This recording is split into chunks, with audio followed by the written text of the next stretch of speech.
আপনারা কিন্তু আমার হাতে একটা পার্সেল এখন দেখতে পাচ্ছেন। এই পার্সেলটা আমার কালকে অ্যামাজন থেকে ডেলিভারি হতো। এই পার্সেলটার হাল খুব খারাপ। আমি হয়তো আমার একটা ভিডিওতে বলেছিলাম যে অ্যামাজনের পার্সেল কিন্তু অ্যামাজনের পার্সেল অর্ডার করে আমি আজ পর্যন্ত ঠকিনি, কিন্তু আমরা জানি যে হতে পারে এরকম পার্সেল। তো এই পার্সেলটা আমি কালকে আনবক্সিং করার পর ডেলিভারি বয় চলে যাওয়ার পর আমি আনবক্সিং করলাম।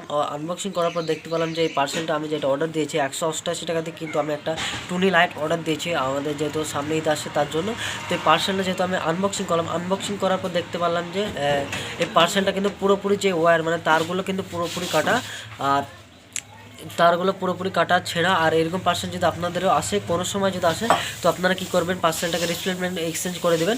এর বদলে কিন্তু আপনাদেরকে অন্য একটা পার্সেল দিয়ে যাবে। আর নাহলে যদি রিটার্ন অপশন থেকে আপনারা রিটার্ন করে দেবেন, এই পার্সেলটা আপনাদের নিয়ে চলে যাবে এবং আপনার যে পুরোপুরি রিফান্ড, আপনার যে পয়সা সেটা কিন্তু আপনার পুরোপুরি ব্যাঙ্ক অ্যাকাউন্ট নাহলে আপনার অ্যামাজন অ্যাকাউন্টে কিন্তু দিয়ে দেবে কোম্পানিরা। আর যদি রিটার্ন অপশন কিংবা রিপ্লেসমেন্টের কোনো অপশনই যদি না থাকে, ফ্লিপকার্টের ক্ষেত্রে হতে পারে, সবসের ক্ষেত্রে হতে পারে, অ্যামাজনের ক্ষেত্রে হতে পারে, তবে কিন্তু আপনারা কোম্পানিকে ফোন করে জানাতে পারেন।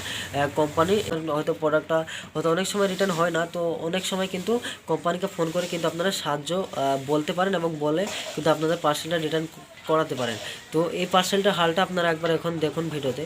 এই যে এটা সেই পার্সেল আপনারা দেখতে পাচ্ছেন ভিডিওতে। তো এই পার্সেলটা কিন্তু অর্ডার করার পর আমি মানে দেখতে পেলাম এই যে আনবক্সিং, এর ভেতরে কিন্তু একটা বিল আছে আপনারা দেখতে পাচ্ছেন, একটা বিল। আর এই যে সে পার্সেল টুনি লাইট।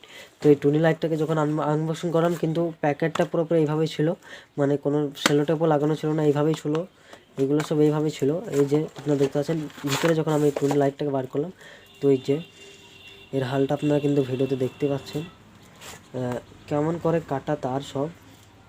এই যে সব ওয়্যার কিন্তু কাটা। আমি একবার শর্টও খেয়েছিলাম কালকে, এটা জ্বালাতে গিয়ে আমি প্রথমে খেয়াল করিনি। তো এই যে এইখানে ওয়্যার কাটা, সব ওয়্যার কিন্তু এইখানে ওয়্যার কাটা, এখানে কিন্তু সব ওয়্যারগুলো কিন্তু কাটা আছে। তো এর জন্য আপনাদের কোনো টেনশনের কারণ নেই, আপনারা কোম্পানিতে ফোন করবেন, কোম্পানি আপনাদের পার্সেলটা রিটার্ন নাহলে এক্সচেঞ্জ করে দেবে। তারপরে যদি কোনো প্রবলেম হয় রিটার্ন করে দেবেন।